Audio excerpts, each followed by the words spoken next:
Hello everyone, good afternoon for the ones who are based in Central European time, good morning for some, good night for some as well. Let's give some, maybe like a few seconds, so we're still getting people inside of the meeting, so if you can bear with us for like 30 seconds or so, that would be nice, so we can welcome everyone to the meeting. Meanwhile, how are you guys? Hope everything is good with you. Welcome everyone to the LAN Connect fandom celebration. For the ones that I haven't met before, my name is José. I'm responsible for fandom relations at the LEGO Group. And if I haven't met you before in person, I hope to do so at any time soon. This is a Teams meeting, so please use the chat. We are here. We are between friends. Hope every single one on the LAN it's here joining in person or online. In person, I mean online with us, or gonna see this later afterwards. But the bottom line for today is that we are so excited to have you with us today. This event is about one thing, giving stage of the amazing creations of our fandom, our fan community. Today, we are shining the spotlight on the incredible passion, creativity, but also the collaborations that our fans brings to life, not just in builds, but also in events, content creation, stories, experiences, and ideas that inspires us all. We're excited to be testing this format for the first time. This is gonna be our first model of this talk show. And as I said a little bit before, I'm not sure if everyone got it clearly, this will be less about us from the LEGO Group talking to you guys, but more about giving stage and seeing a little bit of the creations and how you bring the LEGO life, the LEGO brand to life in your everyday activities. So we are testing this format today for the very first time. Please give us some feedback afterwards, what works, what does not work. We are incorporating some of the feedback that we had from the previous one. This is a Teams meeting, so you are able to interact with each other, to see your friends, to greet, and so on. So please, use the chat and use this space for that. Talking a little bit about this, I just want to thank you all for being part of this experiment. So please, everything that you do, just give us our feedback, and you're making like the first one here. It's also a nice moment to reflect on our collaboration, to be honest, with the fan community and the support from internal teams to make this happen. So the team that helps bring those great ideas to shape them and to grow them. That's why we have representatives today, not only from the fan community, but also from the LEGO Group joining this call. So you'll see that there will be a mix between fans and the LEGO Group employees joining this team. Today, who is muted? I'm muted. No, they say they are putting in the chat that everything is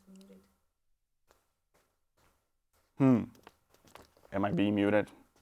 Keep going. Keep going. I'll keep going then. So I'm sorry. If you don't hear or anything, just drop a message here on the chat and we'll fix this. It's a nice setup for us because we're going to have external presenters from all over the world. So we have a lot of people working on the backstage to make this happen. So please bear with us. In today's session, talking about that, we'll hear from 5 LEGO friends representing communities who led inspiring hands-on initiatives. They will share their stories and briefly talk a little bit about the activities that they brought to life. It's going to be very fast because we have a lot to cover today, but I hope that it will be inspiring for us all. And what a lineup that we have for the first one. We could have selected a lot of fans to come to this moment and present their case because there's a gazillion amazing things that you guys are doing in the world. So we had to choose 5 to be here with us today and to get us started. So just a brief description of what you should expect today. First, we're going to have Stefan, who will talk about New Hashima. Many of you have heard about it. It is a sprawling, collaborative LEGO cyberpunk city built with fans all over the world and packed with stunning details, like neon vibes, storytelling in every single corner, lights, sound. Isn't it amazing? Bear with us. And if you haven't seen, you're up for a treat. Then following Stefan, we have Megan, representing the Women's in Brick Initiative, a community dedicated to championing diversity and inclusion in the LEGO fan world. They have a focus on support women to join the LEGO hobby, but also underrepresented builders. It's a work that Megan and Women's in Brick Initiative have been doing for a long time in our fandom. They are very present on fan events, on our meetings and a very appreciated LEGO Online community to us. Following Megan, we're going to have Balash, a LEGO certified professional, behind some of the incredible things that we've been doing, some of the marketing activities, like you probably have heard about the Lion in Budapest or the trend that we had last year. So Balash will give us a little bit about the backstory of all those creations and how is the collaboration with the Semea team who briefed him or who worked with him to bring this to life. After Balash, we have Dave from Brick Nerd. Brick Nerd, for the ones who I cannot believe that don't know Brick Nerd, is a fan-led platform that celebrates LEGO creativity through articles, interviews, or behind-the-scenes stories from across our fan community in general, not only from the LEGO group.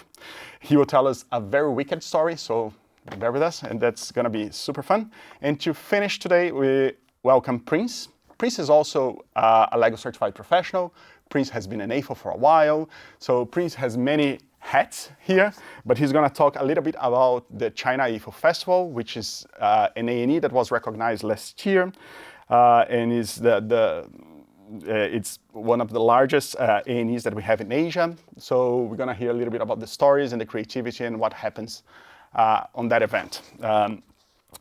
As part of the LEGO community, your presence is incredibly valuable for us. This session is designed for you to listen, to observe, and to gain insight about all the stories that you're going to hear from our community. While it's primarily a listening session, I encourage you guys to use the chat, to react to the stories, to ask questions, and to take notes of whatever it is. There's a team on the backstage. Our beloved Anna is here collecting the questions, and is going to send to me, so I'm going to ask them in a organized way after the meeting. So for us to do that, some housekeeping rules. Please all be muted. If one of you guys go on mic, we're going to have to mute everyone, so it's going to create a lot of noise. Okay, so please keep muted. Ask questions on the chat. Use the chat. The chat is here for that. It's open. All the questions. So without further ado, so grab your favorite LEGO mug, sit back, get ready for a session full of creativity, inspiration, and amazing ideas with our fans. And to get us started, I will invite Stefan. And I will just quickly jump into all my slides because I forgot to click through them. So those are the presenters that's going to be with us today. You're going to see their name over and over again, so never mind that. And yes, to get us started, Stefan, please take over the presentation. And all right, yeah, thanks so much for having me. I'm super excited to be here and sharing details about my build, the new Hashima Cyber City collab. Hopefully some of you out there are familiar with the build. If not, we're going to give you a quick overview of it today. Always excited to talk about it. Always excited to and very excited to be here. A little about myself very quickly. I am Stefan Formentano. I live in Birmingham, Alabama, USA, and I've been part of the online LEGO community since 2009, posting builds on Flickr and doing various things. A previous LAN ambassador here as well, so happy to be here and comfortable. But of all the things I've done, I'm pretty sure what we're sharing today, at least in my opinion, is the coolest thing that I've worked on, and that's the new Hashima Cyberpunk City. So if you're not familiar with it, New Hashima was a very ambitious collaborative effort that kind of culminated in Chicago at Brick World in 2023.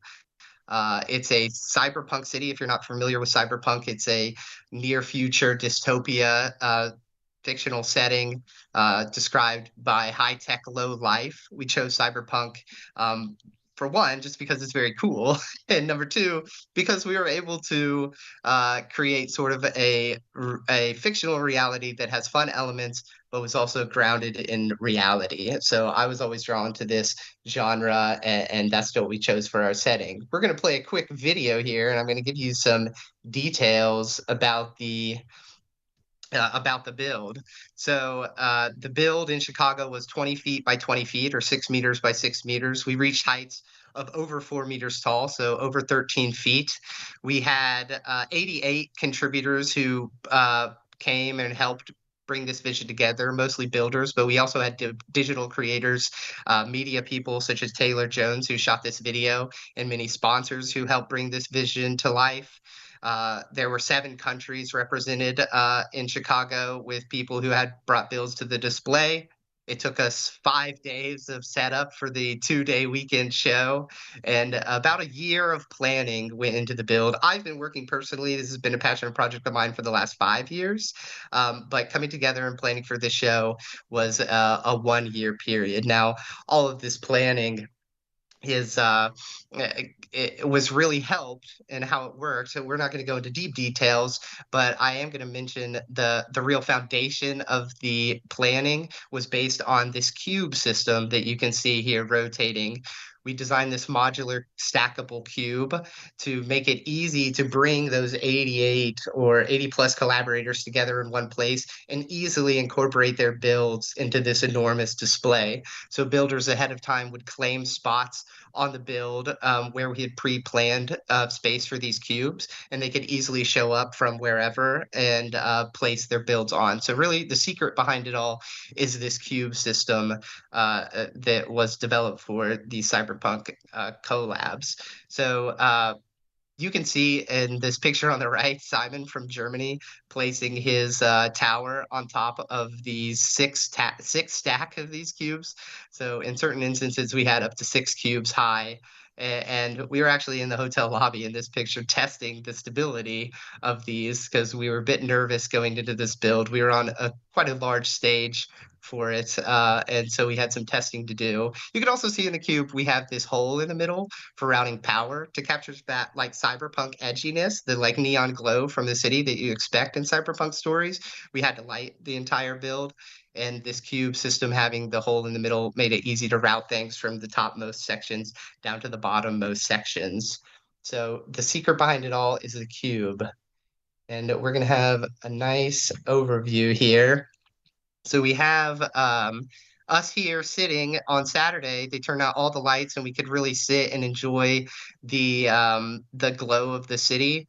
We did have issues, right? So the cube was a great way to minimize issues and bring all the collaborators together. But we had issues at the display, and what I really want to talk about in this last bit of my presentation is not the build, really, is really the people that came together and made it happen, because that's really what we're here celebrating is the Lego community, right? So the community that came to New Hashima, I couldn't be more proud of the effort they put in and the creativity that they brought to it. And like really thinking about New Hashima and what the legacy of the build, while the display at Chicago is very cool and very big, and I'm proud of it, the real legacy is the people that came together and how it's expanded across the globe. So you can see here, we have had this build for New Hashima in multiple continents, multiple shows in Europe, a group that came together in Australia to put on a version of it and spread across the United States. The intention was always just to do Chicago and be done with it and move on to other things, but there was such a passion for the community. It inspired so many people.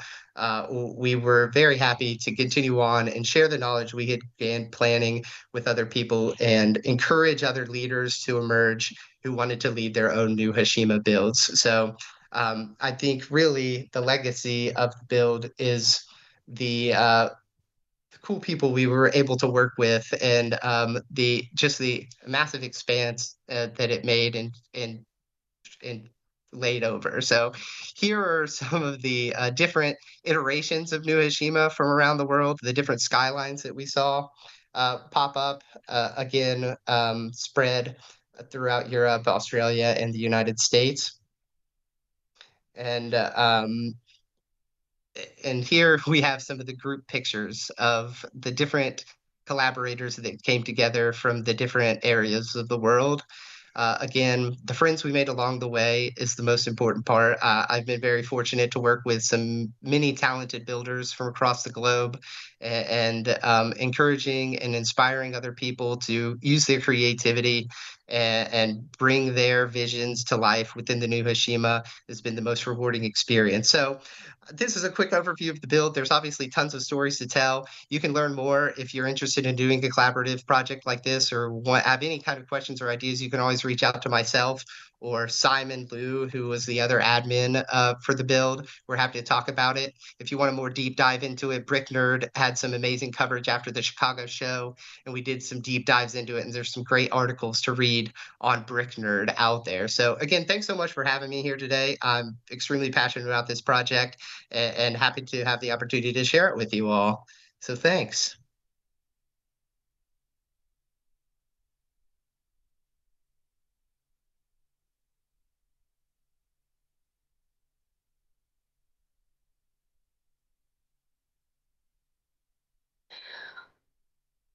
Well, good morning. Today, I think is going to pass.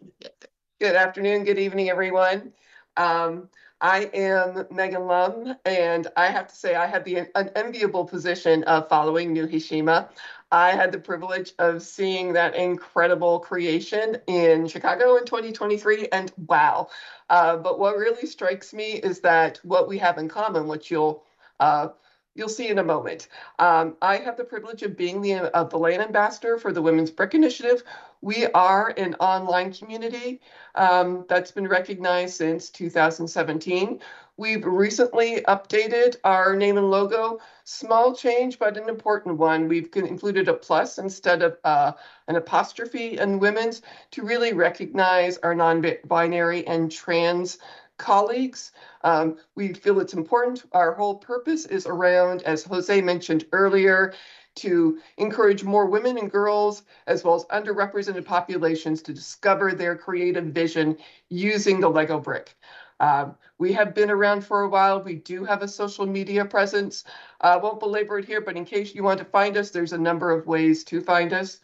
So how do we provide community being an online community? We do have workshops in person at conventions. We have our social media. We also have collaborative builds, and the pictures here show a couple of our collaborative builds in progress. One of the ones that we're most known for are the quilts, the WBI quilts. We encourage women or anybody to come and decorate a 6x6 plate. Anybody can do that. Anybody of varying skills can take care of that. You can see a picture of the quilt that we had at Brick Rodeo in 2023, and the women builders in the bottom picture building those squares at that. Also last year at Brick World Chicago, we had several copies of the Heart Lake Community Center and encouraged builders during our workshop over 2 hours to create their own apartments and create the mock that was displayed at Brick World Chicago that very weekend. So we do have some hands-on activities at those workshops. We also do things that try to transcend those in-persons. We have brick badges. All of our members get these icon brick badges, and we encourage people to choose 3 or 4 of them to display on their on their badge, so they can indicate what parts of the hobby that they're most passionate about.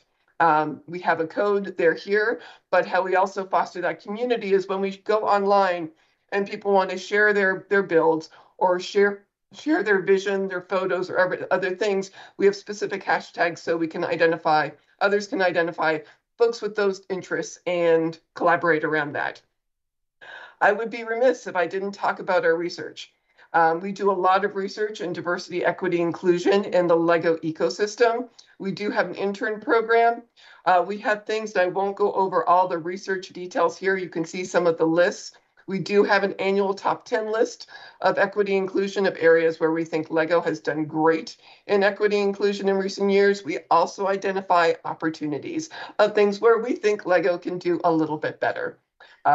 We also have a petition out right now encouraging LEGO to create more diverse minifigs so more people, and especially people of color, can create minifigs that identify them. What I really wanted to talk to you today about is how we're reshaping some of our in-person workshops. You noticed in the pictures of those last workshops, so we had people behind tables and we're doing building. What we do in our most recent workshops is we take the focus away from building And we take the tables away, and we really encourage people to talk about how do we make a more inclusive Lego community. It can be very challenging for people who are new to the hobby or decide that they want to meet other people. So what do? We take away the chairs, or I take away the chairs, we take away the tables, get everybody sitting in chairs facing each other directly, and we set some general rules on what do we want to talk about. It's okay to disagree, but let's make sure that we do so thoughtfully and respectfully. And then we facilitate a discussion on what can everybody do to have a more inclusive Lego community. The goal is everybody to grow together, that we have a better understanding of each other. So I'll go over just a couple questions that we use to foster discussion. And the first one is we ask, what did you build? It's a very common question that you hear at a conference, but it's important to remember that the F in AFOL is for fan. There's many ways to engage with the Lego hobby. Some people build sets, some people do not build MOCs. Some people do Lego photography, some create jewelry. There are many ways to engage with the brick, and we want to make sure that as we interact with these new people coming into the hobby, or even people who have been here for a while, that you consider all aspects. Another question that we talk about is when you're dealing with somebody new, it's like somebody says, well, it's very easy to say, well, I built a bigger one before, or I've been building longer than you, or I knew these people before you did. And it's important to remember that you want to share that enthusiasm. It's great to say, oh, I see you built a MOC on this topic. I love this topic too. What building techniques did you use, or what parts did you like the most? That's much more inclusive than saying, oh, I built a MOC on that topic 5 years ago and it was much bigger than that. There's similar topics, but makes a big difference with respect to how somebody feels welcomed when they join the community. And then we wrap up our conversations as we try to create a list of one thing an AFOL should do, or one thing that an AFOL should not do.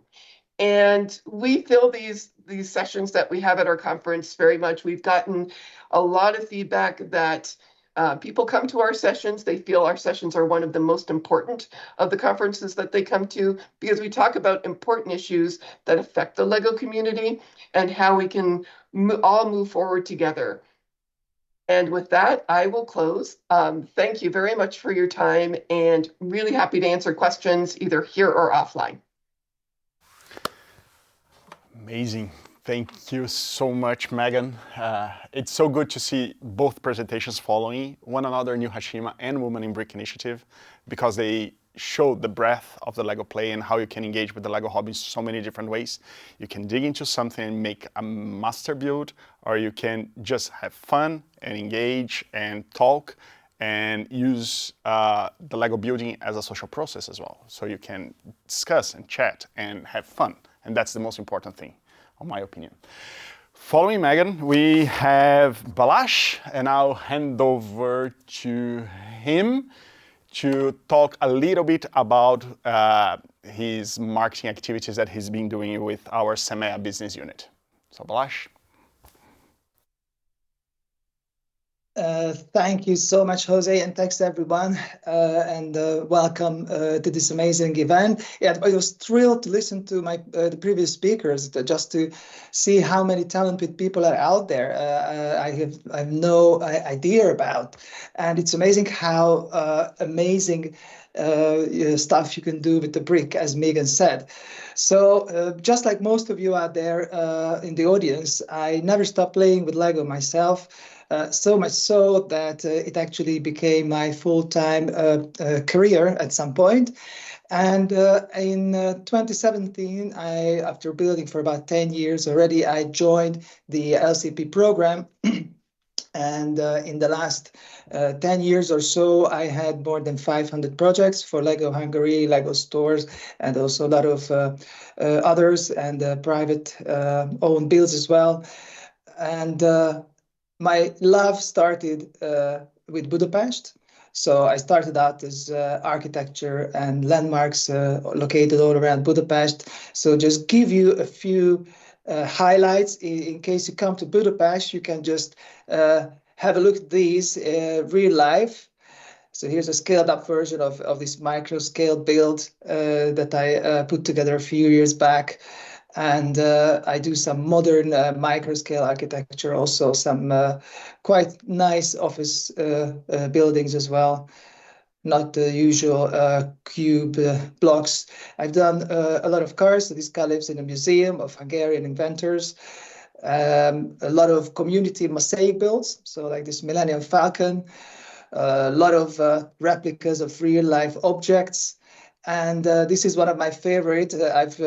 I have built in a lot of museums all over Hungary where, you know, the kids can come in and build what they actually see. So it's much more immersive than just looking at stuff. So it's a really good way to connect with the young audiences for those museums. And this is the life-size tram, which was actually running on the tracks in Budapest, built on purpose on this naive child style, just to stand out from the grayness of the city last November. But actually, what I would like to talk about in a little bit more detail today is the lion. This is the guardian lion of Budapest, and there is an amazing story behind it. I would like to give you the basic details through the next little video, and I will just dig in. So stay here.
So as you see, the first thing you may have noticed is the sheer size of this build. So if you look at these statues here, these were the biggest statues I built beforehand, before the lion. So, and this is statues that this lion could eat for breakfast. So I was really blew my mind when they told me at Lego Hungary, who came up with this opportunity, that it's going to be life size. So wow. So that was, I was scratching my head a little bit there. And then I got into Brick Builder. So this is the software that is used by Lego internally and also as LCPs to design a statue like this. You can see the metal frame in the middle, and it's based on a 3D scan. So the difficult part is not getting the shape of the line right. The difficult part is finding the right amount of bricks, because the program doesn't give you what bricks to use. So you have to decide, how is it going to stand? How is it not going to cave in when you build the next layers? And what you see here is the amount of Lego that we ordered. So this was my childhood dream. I'm pretty sure that everybody here got into projects where you were like, I'm running out of bricks, I'm running out of bricks. So I have to get some bricks again. So you call your mates and get some more. So here actually Lego Nyíregyháza, which is so one of the 5 Lego factories in the world is located in Hungary. So we're very lucky. So they actually threw in another 200,000 2x8s for us at some point when we were running a little bit bit low on that. So it's super easy. So you can see here the actual metal frame on the inside, the builder's building, the frame connected by the supporting structure on the inside that keeps the outside nice and in alignment.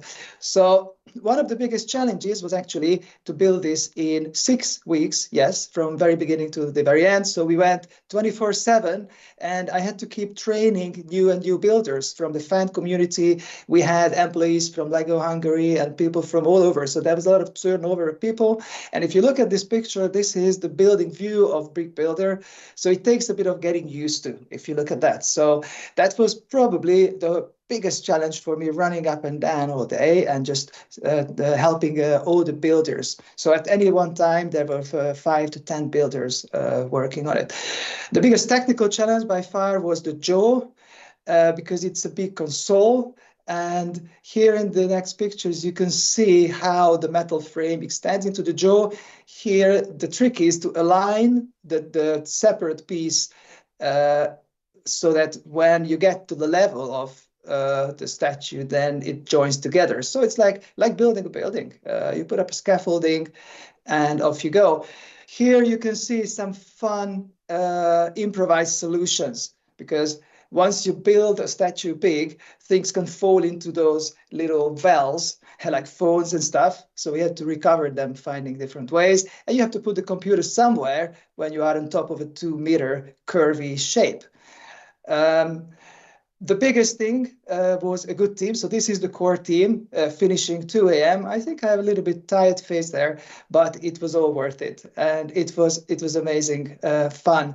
So I wish you a great presentation for the rest of the show. And I'm very happy to hear your questions if you have any. Thank you very much. Thank you, Balázs. This is great. It's always so inspiring to see those things coming to life and those big marketing activities. It's great, and how much science almost have behind all those builds and making those things come to life. So if you guys have any questions to Balázs, please drop them on the chat. We're gonna ask them right after we cover all the presentations.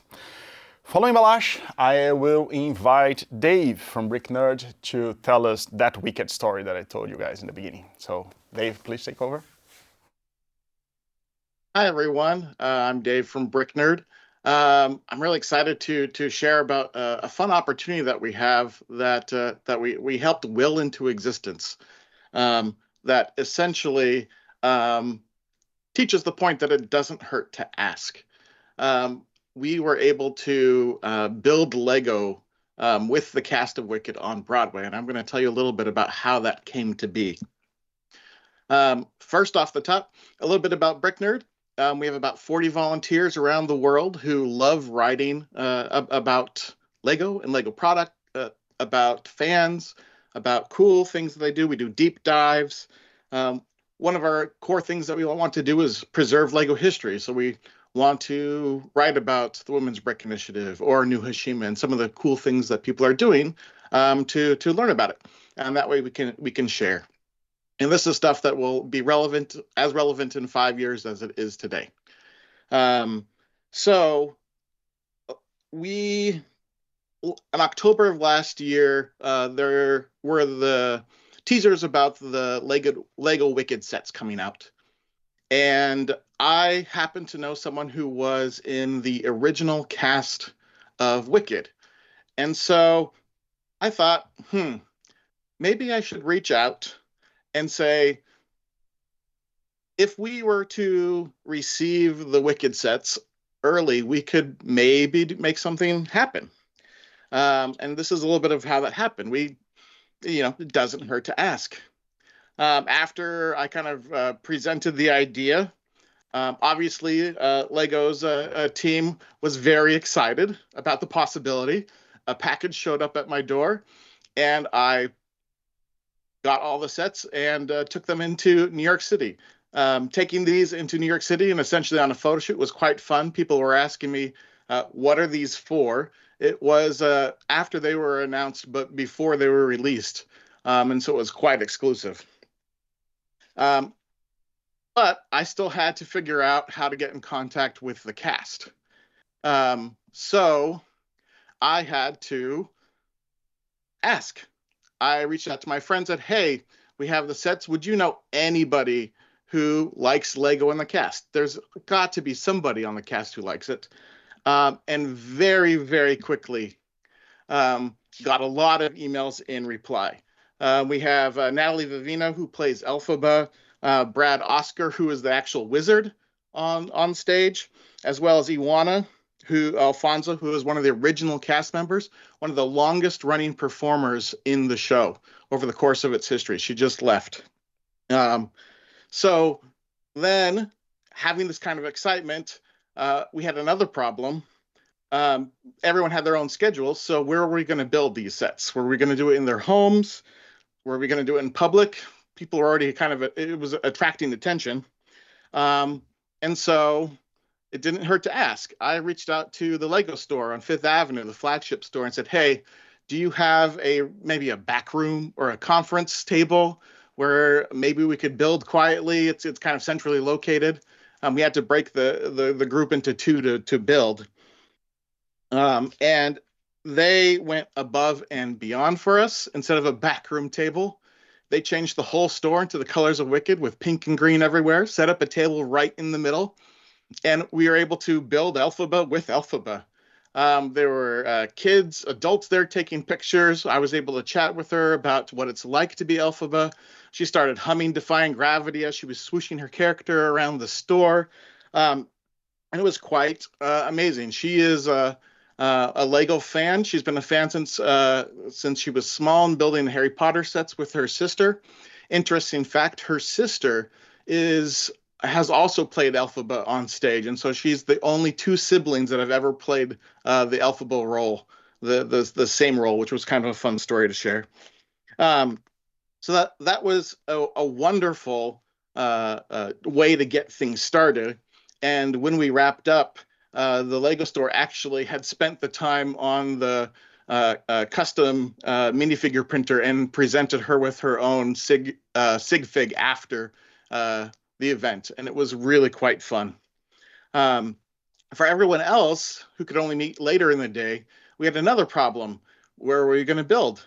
The theater wasn't an option because there are actually no tables in the outside area of the Gershwin Theater. And so I just sent another email. At the encouragement of the cast, they said, well, there's this hotel across the street. They have a decent lobby where we could go build. We've done some media events there before. So reached out and said, hey, do you have a conference room, maybe a table we could use? And they reached out and said, oh, we can do better than that. Do you want our whole rooftop? And so we were able to go up to the rooftop that looks down on the Gershwin Theater and just build Lego. This is Brad Oscar. He's Tony nominated. He plays the wizard, and he built the Emerald City very fittingly. And then Ioana Alfonso, she was in the original cast, and she's now co-directing Othello on Broadway. And so it was fun to just talk Lego and theater with them. Brad got started with Lego while doing theater. One of his coworkers was a kid in Mrs. Doubtfire, and he got the bug and started building backstage. Ioana has a son. I actually got a Star Wars set to bring so he could build at the same time as his mom building Wicked, which was a good idea. And we just talked Lego and theater, and it was interesting because they talked about how the show has changed over the years, how it hasn't changed over the years. They started devolving into talking about words and phrases that I wouldn't know, and I thought this is probably what it sounds like when AFOLs talk together, and people don't understand what they're talking about snot bricks and all these different acronyms. It's funny, Brad. He is known as the biggest Lego fan on the cast right now. His role is interesting because it's a pivotal role as the wizard, but he is only on stage a few times. And so he has a lot of time to kill. And so he watches baseball and he builds Lego. He said he was currently working on Notre Dame backstage, but in the past he's built Indiana Jones, he's built Disney sets. And he just loves building backstage. He said he's almost missed a call once because he was so engrossed in building, but luckily I did not miss one of his cues. So when you're dealing with media like this, you're dealing with PR representatives and communications people, and you have to get permission for everything. And I really wanted to get some photos of the cast members with the minifigures, with the mini dolls. And so I had to reach out, and it didn't hurt to ask. I had to reach out to their communications team and say, hey, can I get some photos with them and their mini dolls? And can we publish those? And they said, we can do one better. How about you come to the show, and then we'll invite you backstage after the fact, and you can tour around and then take the pictures, which was absolutely incredible. So we got to see the show, got to see all the actors doing their thing, and then was able to explore backstage and look at Brad's collection. Behind the wizard, you can see on the shelf behind him, I think that's the Indiana Jones set there on the shelf. And so from beginning to end, this entire process happened just because we asked a question, multiple questions. And so it really doesn't hurt to ask. So a few tips to share about making kind of fun things like this happen is have a solid idea and don't be afraid to ask about it. The worst they can do is say no. I would also say have an idea and have a plan B just in case they don't agree. And we probably would have done this anyway if we hadn't have gotten the support from Lego, because it's still a good idea. And then make it easy for them to say yes. This is our plan. This is what we want to do. And then accept the outcome as gracefully as possible. This applies to conventions in terms of looking for keynote speakers or coming up with new games. It applies to lugs if you want to approach a library or a new venue for a show, or even a project support where you want to do a really cool build. And for fan media, it's really good to express your desire for a certain thing that you have passion about. That's one thing that Brick Nerd does, is that we try to get sets to the people who have passion about it, whether or not that is sending Himeji Castle to Eiffel, and also an architecture expert who lives in Japan, or one of the Technic cars to a racing expert, or even sending a space shuttle to a NASA engineer to kind of get that expert opinion.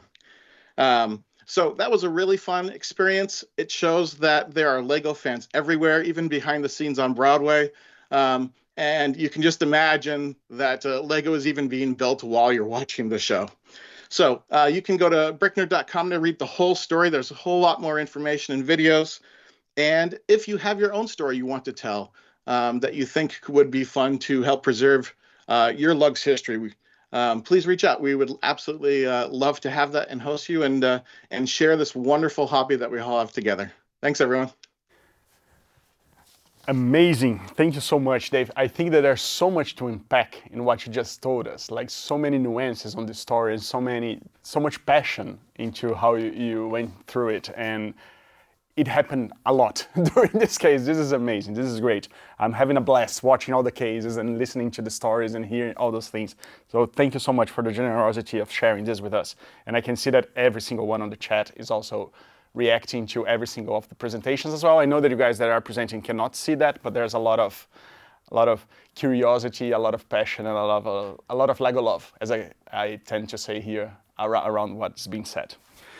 Cool. Please remember to drop your questions at the chat. Remember to tell to whom those questions are. And I will invite our next and final presenter of the day, Prince, directly from China, to talk a little bit about China IFO Festival. Prince, take over.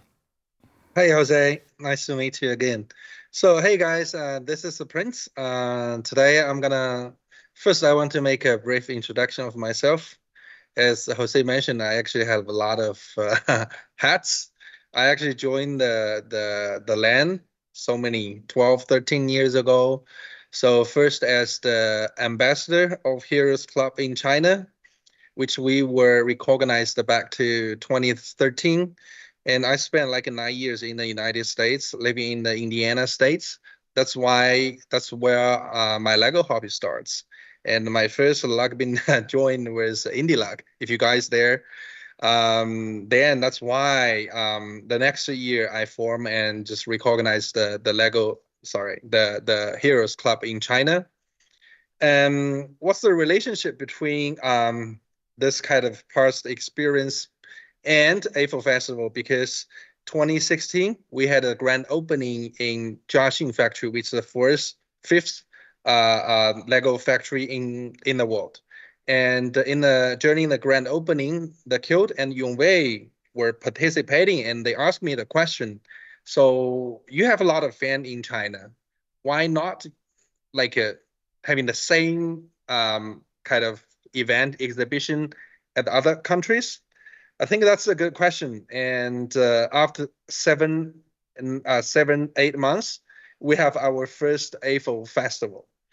So I'm gonna show you the first Eiffel Festival back to 2017. 2 weeks right after we have a group of people visiting Brick Wall Chicago 2017. So this is our first Eiffel Festival in China. Back to the first CEF, we are pretty private ones, so we don't have advertisement, we don't have any promotion. We just have a lot of local fans and coming to Shanghai and say this one was held in middle school, as you can see there. That's underground, like a gym or something, but it's hot. There's no air conditioners, which I cannot say that one.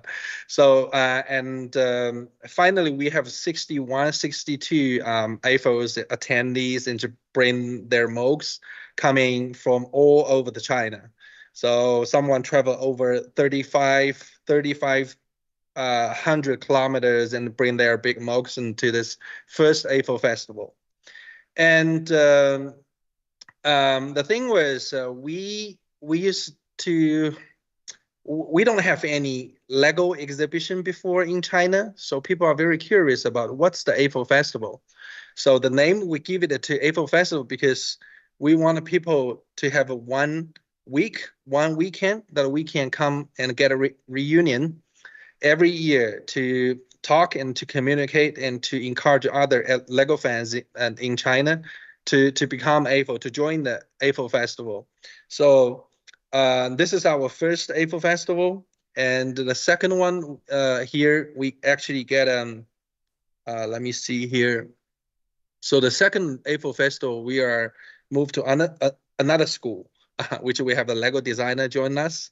And this year we have people doubled for the participants. And even there is a bigger space and people trying to bring a lot of mugs, we still have only 120 people.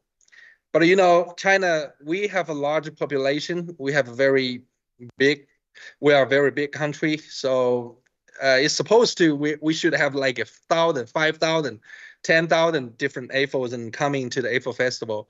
Yes, but we have only 15 years of playing Lego bricks. I think so.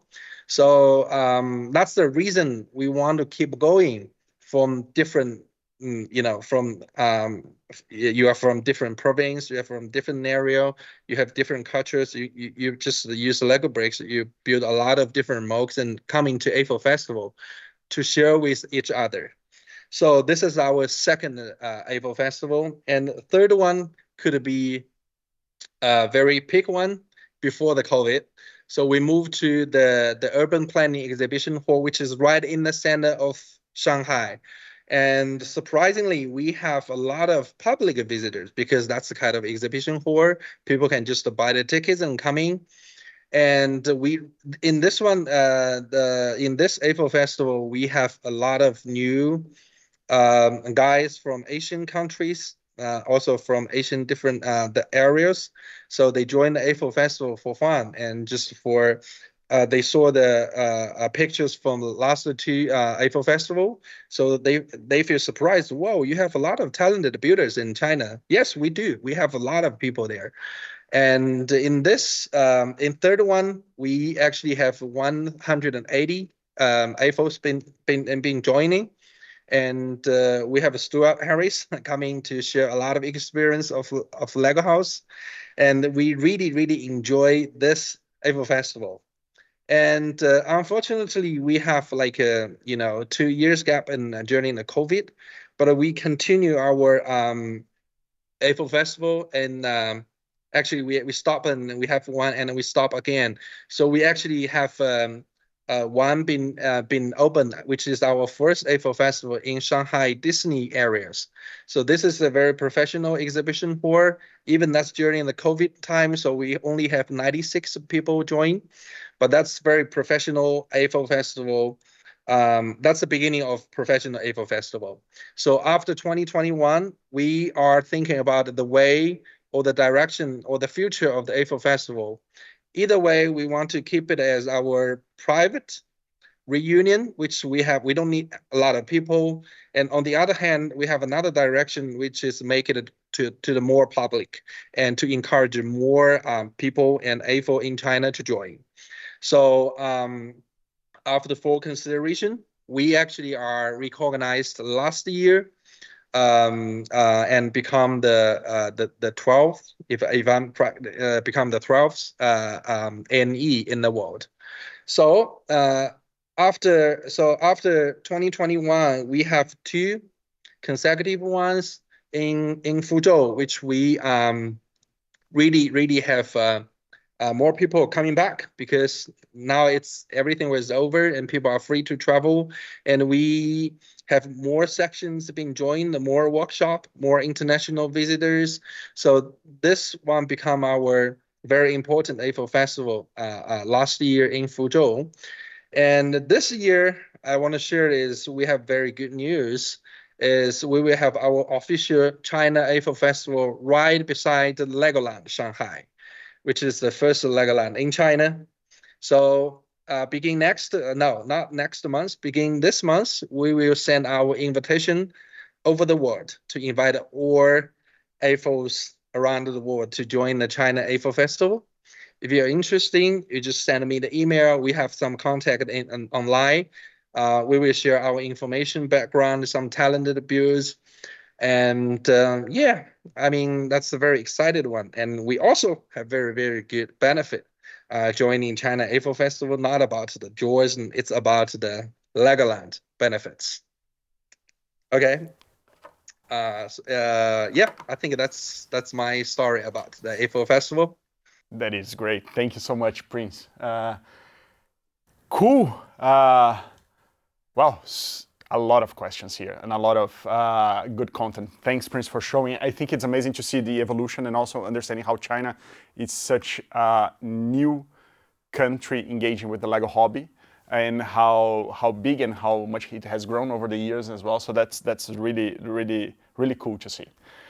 I think that we have a lot of questions on here, so I will jump straight to them and I will do that thing that I said, that I will ask one question for each one of the presenters, and then we'll get, let's try to cover everything. Unless it's a very simple question, then I will combine them.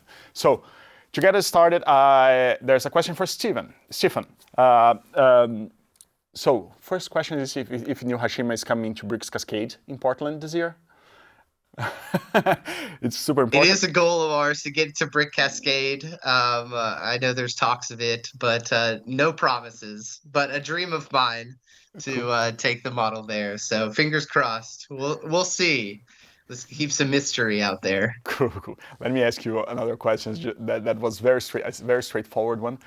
Where does the name come from, New Hashima? And also, if it was a project support project, New Hashima as well, and how do you source everything? We had various project supports for some of the events. I think the Atlanta crew through Peach Lug had project support. New Hashima, though, is not a lug-based collaborative. It was important to me that anyone who wanted to contribute to New Hashima was welcome to, as long as they were willing to work within our guidelines and standards, that they would be able to. So there's no central lug really to get this like project support through, but we have had various ways of getting project support with some of the groups that we've worked with. So so yes and no. It depends Cool. on which one was. What was the other part of your question there? About the name, where does New Hashima come Oh, the from? The name name, yeah. Hashima. The new Hashima. There's a abandoned island off of the coast of Nagasaki, Japan, called Hashima, and the story was that in the near future, this city has been developed on the remnants of that island, thus giving it the name of New Hashima. Cool. Thanks. I'll come back to you after I ask questions to the other guys. So I have a question for Megan as well about Women's in Brick Initiative. There's a question about how we can get it to expand to the UK. I think the data points and everything, or the initiatives, what is happening in the UK. I think that's the question. And I'll ask a follow-up on that one, because it's probably something that you can reflect on, how to best support the new types of builders, people running to library groups, people combining Lego with other materials and so on, if you have any tips or advice on that. Sure. As to how to expand to the UK, we have members in several different countries. So if you happen to be located in the UK and you're interested in having one of our sessions or a workshop or hosting a WBI quilt or other collaborative builds, please reach out to us. We'll connect you with some of the resources that you need, as well as some of our members who are based in the UK. I do know that we have some that would be thrilled to help out and help introduce new people to both WBI and to the hobby. As for tips on welcoming new people who especially do things other than the traditional brick building, really just keep in mind, I'd say, just keep in mind that not everything centers on building mocks. We have some members, for example, who are into cosplay. So they build wearables or they create wearables using something else. We had a member once create a dress using the packages for the packaging bags for collectible minifigures. That's also part of the hobby. It's really being open to anything that's out there and asking questions. What interests you about doing this? What techniques have you considered? Really being open, and please contact us if you'd like some more tips. We're happy to sit down and talk about customizing a session for any particular group that you're interested in. Yes, I can testify that this is an amazing session, an amazing workshop. I've been experiencing some of them. It's really cool. Thanks, Megan. Balash, there's a question for you. I'll ask two questions combined because they may be quite simple. How many builders in total participated and how many bricks did you use for the lion? People saying that's so impressive. And also, what happens with the lions after the exhibition? Okay, thank you for the questions. So first of all, altogether there were about 80 builders involved. Some of them could only come at nights after their daily job. You know, a lot of AFOLs just couldn't get free holidays for weeks on end. So, and how many bricks? The 10 bricks, so for the outside of the lion, I ordered 1.2 million bricks, and we had about 20% left over, so just around 1 million brick. Plus, we put I don't know how many 2x4s into the internal frame structure, but you know it's more in terms of how many pallets we're talking about here. So it's crazy. So another 40,000 probably for the interior, I would say, easily.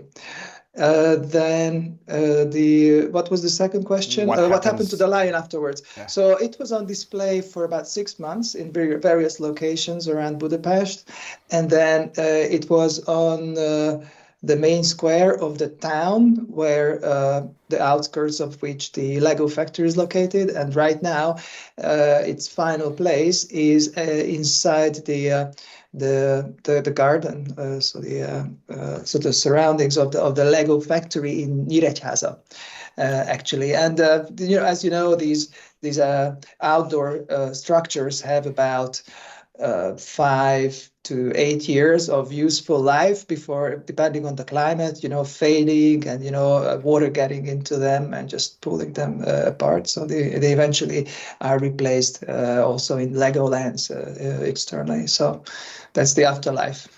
Cool, thank you. Let me move to a question for Dave. There is one that is mostly a comment, but I think that the person who commented would love to hear your answer on that. Is this the most successful cold emailing ever? Sorry, could you repeat the question? If this is the most successful cold emailing ever in the world, just like dropping an email and getting an answer back to it? Quite possibly, but it happened again and again. So I don't know if we want to push our luck and do it again. Cool. So there's another question here, Dave, that the LEGO Wicked sets resonated deeply with both cast members and fans, blending the words of theater and LEGO. Were you able to see that? And were you able to see that people that were not engaged with the LEGO? Were you able to see that people who were not engaged with the LEGO hobby but were engaged with theater started to get into just because they had shared passions? I think that's the question. I would say yes. Even from carrying the sets on the street or the people who came up to us in the Lego store, those sets, even though they were the movie related and not the Broadway show related, it was fascinating to see people rally around those sets. It was almost kind of like a local hero, and so people wanted to participate. Even the cast members who you saw pictures of, like Fiero, even if they didn't build Lego, they really wanted their mini doll, and they looked almost exactly like them in costume. Brad even took the hair off of the wizard just so it could match his bald head, and paraded that around the backstage. So it's interesting, and it is a strategy that Lego's doing in terms of releasing these passion sets. Not every set is going to be for you, but you're going to find that one that you love, and then you might get them addicted, as many of us AFOLs are. Yes, that's true. Thanks, Dave. I'm gonna move to Prince now. Prince, have you been able to see any impacts of the fan community engagement with China AFO Festival since it was recognized as an A&E last year? So I think it's more about a question about if there was any impact that you could clearly see after that. Yes, because actually in our second AFO festival, we have 25 Asian AFOs. They formed the group and visited China, and as the attendees and participating AFOs in Shanghai. So I think yes, because we were just recognized, and we have very limited way of promotion, but we are doing it right now. So I hope this year we are expanding the opportunities we can invite, and then we have a lot of promotion to the whole APAC area. So we will invite the Lux. We will invite individual AFOs who are willing to come to visit China. The thing I want to emphasize is it's very easy to get into China. So we have very regular business invitation letter. We have some exhibition invitation letter. So people are very easy to get. Even there are a lot of paperwork. It's very easy to get into China, and as temporary visitors or business participants. So I think there will be more opportunities for the whole APAC area. Yeah. Cool. Thank you. Yeah. I'm going to go for another one for each one of you, and then I have a question for all of you. So for Stephen, how the integration of diverse color palettes, including elements from like Lego Friends and Bellevue, alongside with advanced lighting techniques, contributed to the project's cyberpunk aesthetics and storytelling? That's a... Cyberpunk, yeah. Perfect question. We love this question. So it was kind of a goal of ours to use like the most odd pieces we could from the entire breadth of the Lego parts library.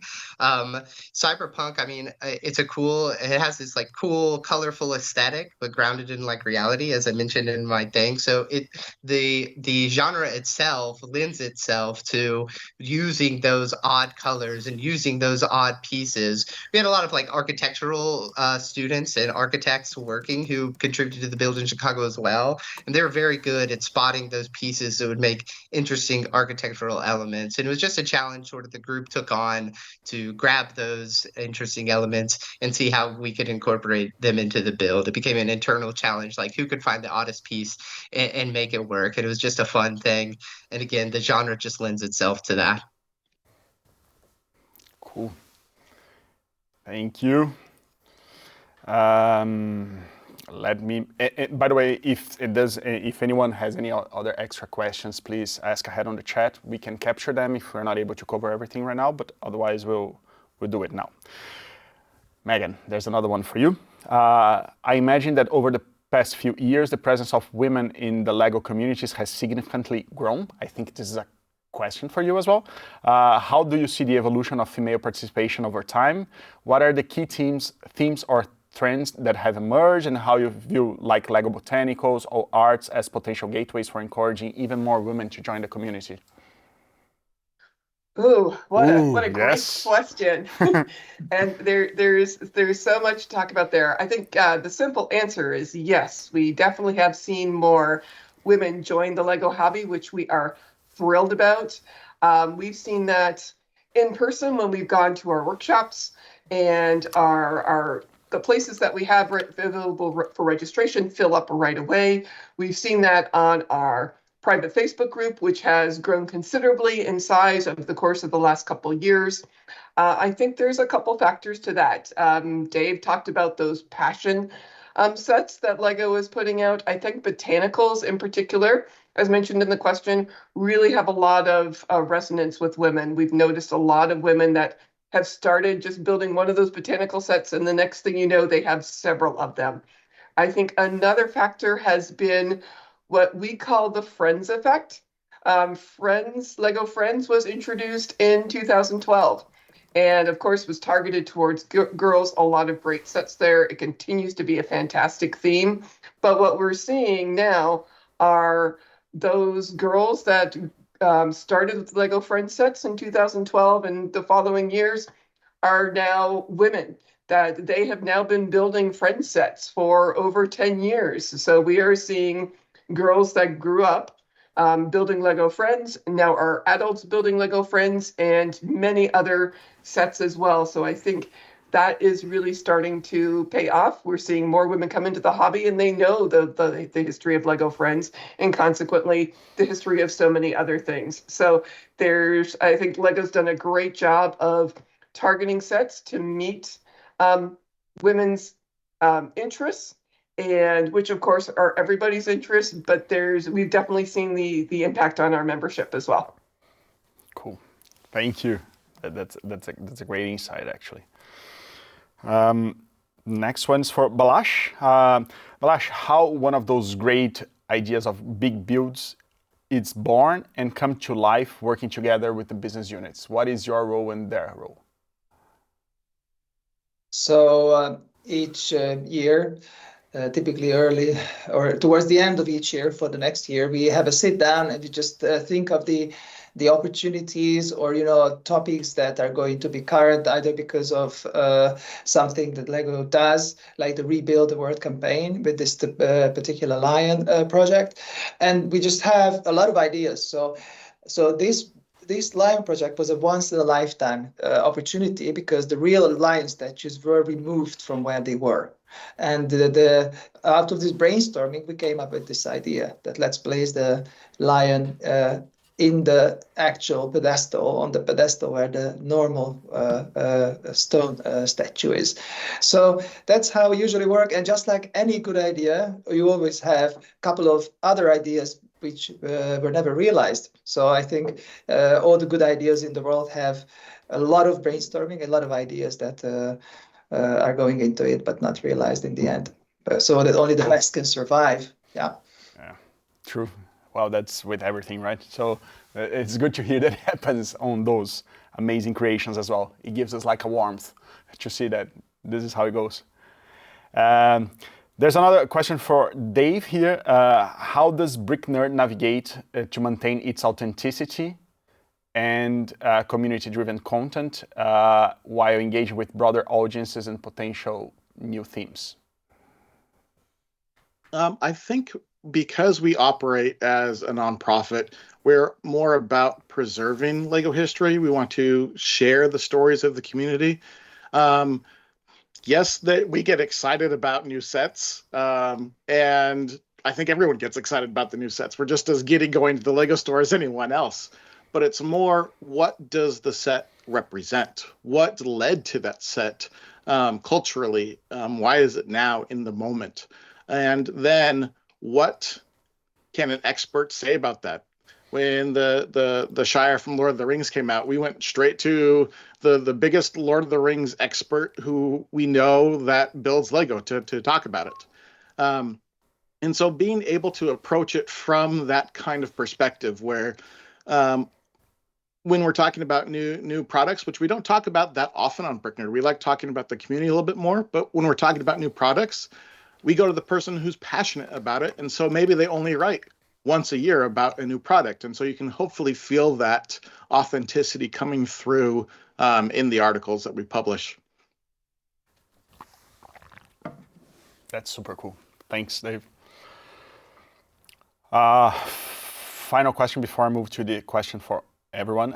For Prince, what would you say is the unique thing about the Chinese fan community? That's a very good question. So, because today I was actually performing as the owner of China A4 Festival, not the LCP, because that's very easy to answer that question as LCP. So, as the owner of the China A4 Festival, I think a very unique thing is our builders.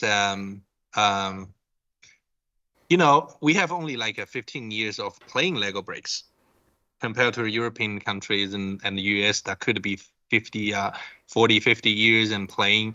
So we grow very fast.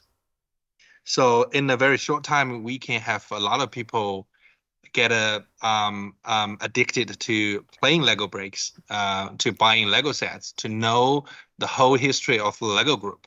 And people are getting very quickly become the very expert fan of Lego. So even this is our 7th or 8th year, we have this A4 festival. It looks like we are having like 20 or 30 years of playing or having this event. So I think this is quite unique. Everything in China, grow up very fast. And I mean, we are very warm-hearted too. So when we see international A4s, we will show our best. We will give our best to the visitors. You will feel our passion, enthusiasms, and our warm heart. Yeah. Cool. Thank you, Prince. Yeah. Cool. Awesome. I have a question for all now, just to close. We are close to the ending of the session. And the question is, Q for any or all. What makes you say, this is what we do, what we do?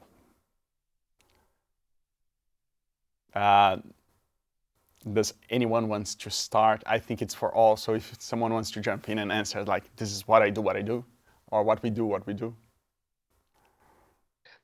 Yeah, sure. I'll kick that off. Excuse me. Sorry.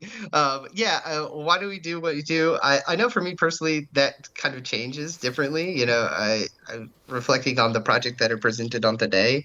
I mean, I think the initial part was just to have fun, like is why I started the project and just to express myself creatively, but it's developed into more of that. It's become inspiring and working with other people and experiencing creativity through working on one thing, but through a lens of someone else, right? And seeing what they bring to the table and sharing that and celebrating that has has really become the overall goal for me is, inspiring others and sharing with others and giving them a space to be creative and express themselves.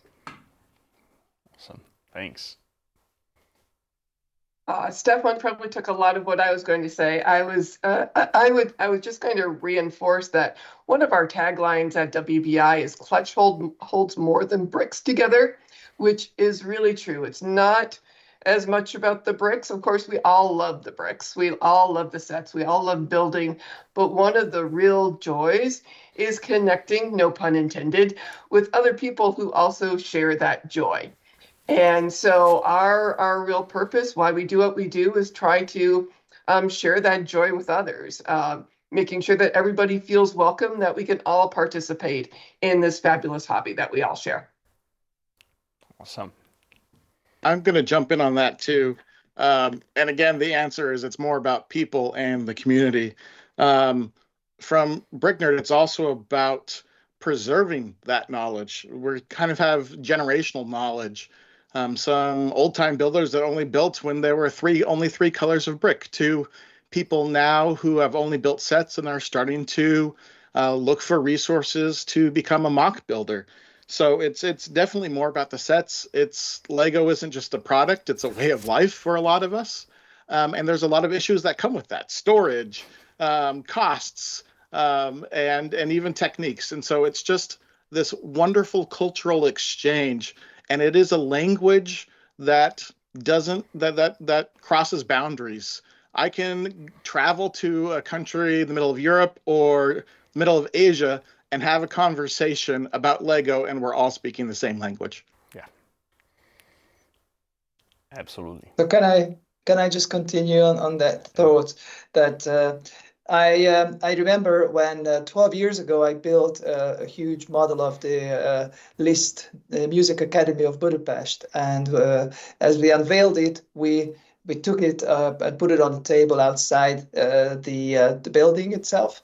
It was in my presentation, one of the pictures, and then we had people of all ages coming by, so grandparents with grandchildren, and they were just amazed, and it was really thrilling to see how people just connect to something that looks real, but it's tiny, and just recognizing that. So that particular moment, and also I had the same feeling when when the lion went on display.